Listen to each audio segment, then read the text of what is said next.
10 greatest April Fool's pranks of all time. Taco Bell's prank. Taco Bell made an announcement in 6 of the most popular American newspapers claiming to have bought the Liberty Bell, one of the most well-known symbols of independence in the United States. They paid for a full-page advertisement explaining that the purchase was made in an attempt to aid the national debt. They said that they were changing the name of the bell to the Taco Liberty Bell, but that it would remain available for viewing by the public.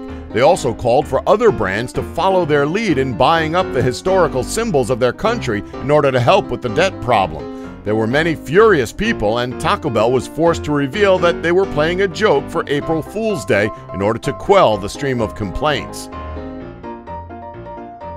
Orange trees? What could be done with the surplus oranges from San Bernardino's National Orange Show? Frank Adams had an idea. The cartoonist rallied together 25 friends, and they worked through the night to hang up 50,000 oranges in the pine trees along the rim of the world's scenic highway. For a distance of a mile, it looked as though the trees had started growing oranges on them. When did all this happen? On the 1st of April, of course. NPR's prank. When NPR put up an article on Facebook asking readers to click on a link, the comments section was inundated. This only showed that they hadn't read the instructions, though. The post appeared on April 1st, and people who genuinely read it and then clicked on the link were directed to a message congratulating them on being proper readers. They were then told to like the post without commenting on it. So everyone who really did read the post by NPR became part of the joke, too. End of the world. The end of the world is no new topic, with prophecies about the forthcoming apocalypse being well documented ever since the very beginning of civilization. But people get awfully worked up about these predictions. When a Philadelphia radio station announced that the world would end at 3 o'clock the following afternoon, people believed what they had been told. The announcement was made on the 31st of March, 1940, and it expressly said that it was not a prank for April 1st. They claimed that scientists from the Franklin Institute had confirmed the end of the world and even predicted the exact time.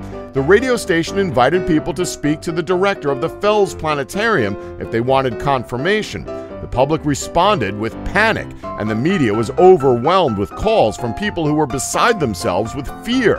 An investigation ensued, and it was found that the person behind the prank was a William Castellini, acting as the press agent for the Franklin Institute. He had set about the prank as a way of getting people to come to the planetarium, specifically in support of a lecture that was coming up. He lost his job over the prank. Election prank. Laws and resolutions are passed by official legislators who have been appointed via election at federal and state levels. It's a pretty important job, so you'd think they'd check over what they're passing before they actually make the announcement. Not so much this Texas House of Representatives legislator, who announced on the 1st of April, 1971, that none other than the Boston Strangler was to receive a commendation. Tim Moore explained that Albert DeSalvo, aka the Boston Strangler, had not only employed innovative techniques in population control, but was to be noted for his work in applied psychology, as well as praised for giving people fresh concerns for their futures. BBC prank. In the mid-1970s, the British astronomer Patrick Moore joined forces with BBC Radio 2 to trick listeners.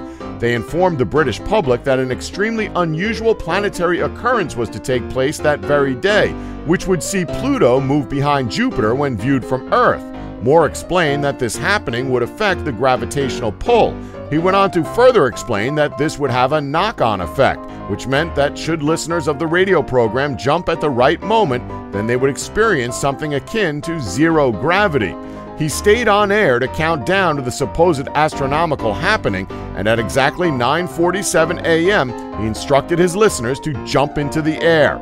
A number of people contacted Moore live on the air to tell him what had happened when they followed his instructions, with one lady saying she had started to float about her living room, and another saying he deserved to be compensated because when he jumped just as Moore had instructed him to do, he went so high that he'd hit the ceiling. What the listeners didn't realize was that it was the 1st of April and that they'd just been had. Baseball fastball prank. When George Plimpton was given artistic license by the managing editor of Sports Illustrated, he created a pitcher who had batters quivering in their shoes and caused quite a stir in the baseball world. In a profile published on the 1st of April, 1985, Sid Finch was said to be able to throw a pitch at 168 miles per hour. He was also said to aspire to be a monk, had lost his parents as a child, grew up in England, and had attended Harvard but quit before he completed his courses. He was an accomplished young man nonetheless, said to be able to speak 10 different languages, as well as play the French horn. Randomly, he was also said to wear only one hiking boot. Major league managers piped up after reading the article, claiming that it would be dangerous for a batter to face Finch.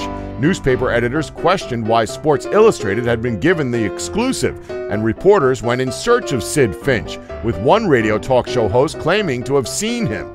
Of course, he hadn't, as lucky for batters everywhere, this picture was a complete fabrication made up by a writer who had made the most of his opportunity to play an April Fool's Day prank.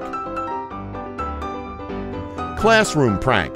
Tired of trying to compete with mobile technology while teaching his classes, Stephen Barrows, a professor at Aquinas College, decided to introduce a new rule in 2014. Anytime a phone rang in class, it had to be answered on speakerphone. A good idea in essence, but one student decided to get the better of him. Taylor Nefsey followed the rules and answered her phone on speakerphone when it rang in class. The voice coming through the phone informed Taylor that her test results were ready and that they were positive. She was expecting a baby. The teacher was mortified that he'd caused his student embarrassment by forcing her to share her private information with the whole class. Taylor insisted that the news was no surprise, though, and that she had already chosen a name for her baby: April Fools. Swedish color TV prank. In 1960s Sweden, people didn't have a lot of choice when it came to what to watch on TV. In fact, they had no choice. The only TV channel was black and white until Kjell Stenson, the TV station's technical expert, announced that he would reveal to the audience how they could watch the TV in color without changing their black and white TV set. He claimed that simply putting a pair of cut-open tights over the screen would alter the way that the light would bend, and previously black and white images would then appear in color. Thousands of people fell for the prank, and people still remember their dads cutting up their mom's tights to put them over the TV screen. It was actually April Fool's Day when color broadcasting really did come to Sweden, but it wasn't until 1970. Loch Ness Monster prank. When global news headlines reported that the carcass of the Loch Ness Monster had been seen floating in the waters of Loch Ness, people believed that Nessie's existence had finally been proven.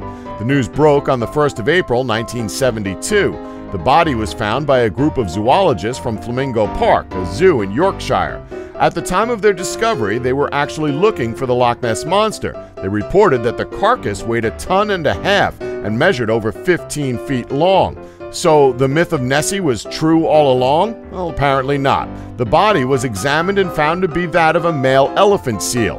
John Shields, Flamingo Park's education officer, had planted the carcass as a prank. The seal had died of natural causes a week prior to April Fool's Day, and John couldn't resist. He removed the seal's whiskers and filled its mouth with stones in order to bulk its cheeks out. He also froze the body to keep it from decomposing before he needed it. After he'd admitted that it was all a prank, the seal's body was taken back to Flamingo Park and displayed for visitors for a couple of days, after which it was disposed of in the correct manner.